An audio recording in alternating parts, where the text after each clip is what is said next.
Hi, Facebook. Hi, Linda Bucher here at lindabucher.com. So today I'm going to talk about combating the winter blues because I know that's a thing for many of you, getting some winter blues. So maybe you're suffering from a case of the winter blues. Maybe you feel weighted down, or there's like too much time. You know, the groundhog, you didn't see a shadow. You're like, oh, more winter, more winter. And there's not enough daylight, there's not enough sunshine. You know, it can really get us down. I know that. Now, I live in Buffalo, New York area, where winter here is a good 5 months long. So we have two seasons here. We have winter and we have construction. Those are our two seasons. Anyway, so I am Linda Bucher, and I'm going to address this today, a little bit about me. I'm a Master Certified Life Coach and a Coach Mentor. And I help you get clear and confident so you can go big. Clarity and confidence, that's my thing. If you want to get clear, you want to get confident, you want to go big, you head on over to lindabucher.com. You can learn how to do that. Okay, so what I did is I interviewed somebody. I said, tell me about your winter blues. And I made some notes, which I have on my handy dandy piece of paper here. And I'm going to share with you the main issues that were causing the winter blues. And I'm sure that some of these are issues that you guys can relate to. So why are we going to do this? Well, you got to write out the next 6 weeks of winter, right, or something. So let's do it. Also, just to let you know, it's not just to get you through the next 6 weeks, but if you learn how to combat the winter blues, then maybe you won't even have winter blues next year, and that would be great. And also, as usual, everything I talk about can be used metaphorically to make your life better. But pragmatically for today, okay, so I took this particular person through a little exercise to think, what's so bad about winter? Tell me about your blues. Tell me about your blues. And here's what I got. First thing she said, which seemed to be the biggest issue, she's like, I feel like I've got to hibernate. She said, there's so much stress. If I've got to travel, I have to worry about the conditions. I have to plan extra time. I have to worry about the conditions when I get back. But if I get there, fine, but then it snows or whatever. So that's a lot of pressure, and it feels dangerous, she said. She said everything takes longer. She goes, I feel weighed down, not only metaphorically, but physically. So I got to put on the coat, I got to put on the scarf, I got to put on the boots, I got to bring the shoes, there's extra stuff to do. So another one of her complaints was that it's basically inconvenient. It's not easy. Like in the summer, you grab your keys, you hop in your car, you go. In the winter, we're preheating our cars, we're going out, we're getting the snow off. It's so inconvenient. There's extra. We feel put upon. And all we really want to do is hibernate, warmth and comfort. That was her main thing. Another thing that made some winter blues is the pressure of tax season, right? Tax season totally coming up. We know this, or we're in the middle of it right now. And that's another source of inconvenience. We got to go get the records and keep everything organized and add it up and file the forms. There's things to do. But the other thing that she mentioned, which I thought was really excellent to bring up, is that it forces a self-assessment. You're looking back at your income and you're saying, was I successful? Yes or no? Especially if you tie success to your income. But that's a whole nother topic. Don't get me started. Anyway, so self-assessment. If I did well and I was successful and I made a lot of profit, now I got to pay. I got to pay for being successful because I got to pay the government more money. So it kind of rubs you the wrong way that way. Or say you didn't make a lot of money, then there's the pressure of what did I do wrong, or maybe I have to budget, and that's limiting, or maybe I have to fire someone if you own a business, so it can put a lot of pressure on in the midst of this whole downtrodden winter blues that you've got. There's another thing to add to it. Another thing she said is that spring feels so far away. I mean, having a 5-month winter, that's a long time.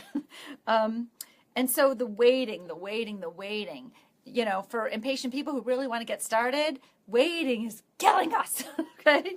So, and waiting because she said she didn't feel very energized. So I got to wait to get energy. I naturally get energy, she said, when it blooms, when there's spring. So this was, like too much of an ick kind of wait thing. So she didn't want to wait. Another thing she said is isolation, and that I can totally get. In the summer, wherever you go, people are outside, they're, eating outside, they're walking outside, whatever. But here in Buffalo, New York, unless you're on the ski slopes, everybody's inside. There's not too much outside stuff happening. where you're going to get a sense of community. And she said she really missed that sense of community for all that time, which I could see if you're hibernating for sure. And then the last thing is the less daylight thing. Now, of course, we know we're getting less vitamin D when we have less daylight. But what she was saying is she felt pressure to pack more stuff in because, you know, like make hay while the sun shines, right? While it's light is when she does her stuff. And when it's dark is when she hunkers down on the couch and kind of relaxes. And when it gets dark at 5 o'clock, there's so much less time to get your stuff done. So she was trying to pack it all in. So these were all the issues that cause the winter blues, and I found them all fascinating. So if you boil it down, every single issue has to do with mindset. And I wrote down some words as she was talking of the mindset, and the mindset has to do with the descriptions that she used. So basically, she found winter to be dangerous, inconvenient, uncertain, a long wait, limiting, isolating, and have less time. And if that's how you view winter, no wonder you got the blues. So, mindset. So I'm going to give you 3 simple ways to challenge these mindsets so that you can turn the way you see winter, turn it around. Because if you can see it differently, you will experience it differently because it doesn't have to be so blue. So first of all, you want to take those words that I mentioned. So whatever words your words are, that, you know, it's limiting, it's dangerous, it's inconvenient, it's waiting. And I want you to challenge every single descriptor that you put out there. If you feel like, oh, it's dangerous, but I bet you can find some ways it's actually safe. What's it safe? What makes it safe? So don't focus on the danger, focus on the safety. If it's inconvenient, well, maybe there's some things that are convenient. You got to look for them. Okay, no one ever said this is going to be, you don't have to do anything because, hey, I'm a life coach. You got to do this stuff. If you feel that it's limiting, you got to try to find the ways that it's not limiting. All the things that are unlimited despite the fact that it's winter. Challenge, challenge, challenge. If you feel as if there's no community, I challenge you to look around and find where there is community. And here's a big one, there's not enough time. Well, it's the same 24 hours in every day, whether it's daylight or not. There is enough time. There's plenty of time. And if you can shift your story by challenging just how much that there is a lot of time, right? Then your mindset will shift. So the first thing to do is to take the words, whatever your words are, the limitations and inconveniences that you think winter holds, find the opposite, and then find evidence of the opposite. It will loosen up the blues. I promise you. I know you're thinking like, oh, I don't think that's going to work. Try it and get back to me. The next thing you can do is turn hoping and waiting into planning and executing. Instead of hoping and waiting for spring, plan and execute now. There's things you can do right now that make today feel like you're doing something good. You don't have to hope and you don't have to wait. Just do, plan and do, plan and do, plan and do. And so the third thing is do not buy into the notion that you have to change your life around the seasons. That is a thought and it's baloney. Don't buy into it. You don't have to buy into it. You don't have to go dormant when the trees go dormant. And you don't have to, only bloom when the blooms are blooming outside. Not at all. You get to choose what you want to do with your life, and you get to choose every day. You do not have to make it revolve around the seasons. So, if you like to grill, have a picnic. You can do these things. The weather does not, just like we have a rainy day in the summer and a snowy day in the winter, an outdoor picnic in the winter is really great fun. It's unique. It's really like, if you can have Christmas in July, you can have July in winter. Okay? So those are just some little challenges that you can do. And I think if you shake it up a little, you're going to recognize that it's really not so bad. And finally, before I took up skiing, I hated winter.